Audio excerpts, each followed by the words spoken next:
കൊല്ലത്ത് മുൻ വൈരാഗ്യത്തിന്റെ പേരിൽ യുവാവിനെ കൊലപ്പെടുത്താൻ ശ്രമിച്ച കേസിൽ പ്രതി പിടിയിൽ. മയ്യനാട് സ്വദേശി ശ്യാമിനെയാണ് ഇരവിപുരം പോലീസ് പിടികൂടിയത്. ചരുവള വീട്ടിൽ അജ്മലിനെയാണ് പ്രതി തലയ്ക്ക് കല്ല് വെച്ചിടിച്ച് കൊലപ്പെടുത്താൻ ശ്രമിച്ചത്.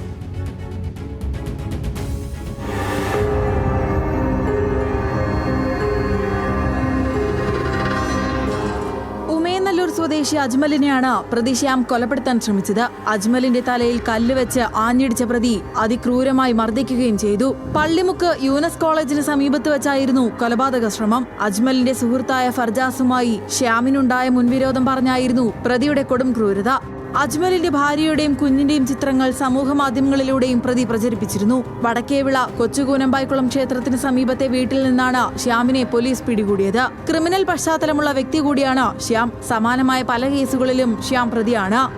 ഇരവിപുരം SHO രാജീവിന്റെ നേതൃത്വത്തിൽ SI ജയേഷ്, CPO അനീഷ് എന്നിവർ അടങ്ങിയ സംഘമാണ് പ്രതിയെ പിടികൂടിയത്.